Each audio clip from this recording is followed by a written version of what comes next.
If you've ever gone to a competition and thought, why does my riding feel completely different to how it feels at home? I can tell you that you're not alone in that. At home, things feel organized. You've got rhythm, feel, timing. Your horse responds. You make decisions confidently. Then you go to a show and suddenly it feels like you're second guessing everything. Distances don't come up the same. Your timing feels off. You hesitate when you normally wouldn't. And afterwards, you might find yourself thinking, I know I can ride better than that. So why didn't it show up? In this video, I'm going to break down exactly why that happens. Not from a surface level riding perspective, but from a performance and mindset perspective. Because this isn't random and it's not a lack of ability. At home, you're in what we'd call a training environment. And in that environment, you're familiar with your surroundings. There's low external pressure. Mistakes feel safe. You're focused on learning and repetition. Your brain is relaxed enough to allow automatic riding, feel-based decisions, flow and rhythm. Now, compare that to a competition environment. Everything changes. There's a time element. There's perceived judgment. There's a result attached. There's expectation from yourself or others. Even if you don't consciously feel nervous, your brain recognizes the difference. And that difference is enough to change how you ride. When you enter a competition environment, your brain shifts into a more protective mode. Not because something is wrong, but because it perceives the situation as higher stakes. This creates a few key changes. 1. You move from automatic to conscious control. At home, riding is largely automatic.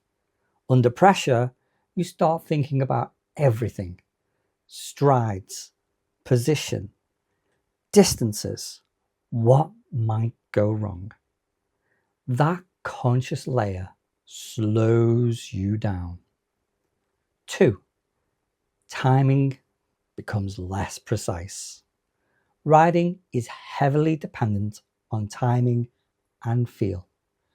When pressure increases, you hesitate slightly. You override instinct. You interrupt your natural rhythm. And in riding, even a fraction of a second matters. 3. You start riding to avoid mistakes. Instead of riding towards a result, you start riding defensively.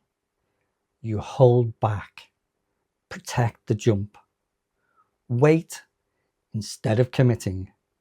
Ironically, this often creates the very mistakes you're trying to avoid.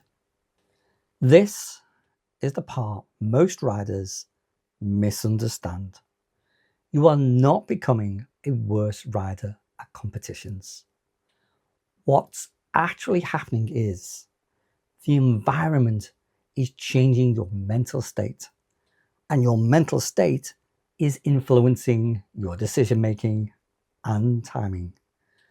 So when you say, I ride like a different person at shows, what you really mean is my thinking and focus are different under pressure. At home, you're present, reactive, confident in your decisions. At a show, you're more likely to be anticipating, self-monitoring, outcome focused. That shift alone changes how you ride. Inconsistency between home and competition usually isn't a technical gap. It's a performance gap. And that gap comes from not training under similar pressure conditions, not having systems to manage your focus, not recognizing how your thinking changes in different environments.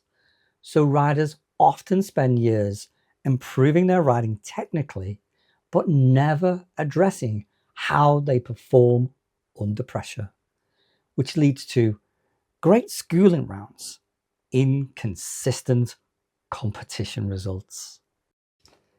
If you want to ride the same at home and at competitions, the goal isn't to try harder. It's to build consistency in your mental approach, not just your riding. That means understanding your pressure triggers, learning to recognize when your thinking shifts, developing routines that stabilize your focus, training your mindset alongside your riding. Consistency comes from repeatable processes, not just good days. If this video has resonated with you, it likely means you've experienced this gap between home and competition. And the important thing to understand is this is not something you have to keep guessing your way through. If you want support in understanding what's happening in your riding and how to build consistency under pressure, you can take the next step in 2 ways. Join my weekly email list where I share practical mindset strategies for competitive riders, or book a one-to-one clarity call where we'll break down your specific situation and identify what's holding you back. Both links are in the description below.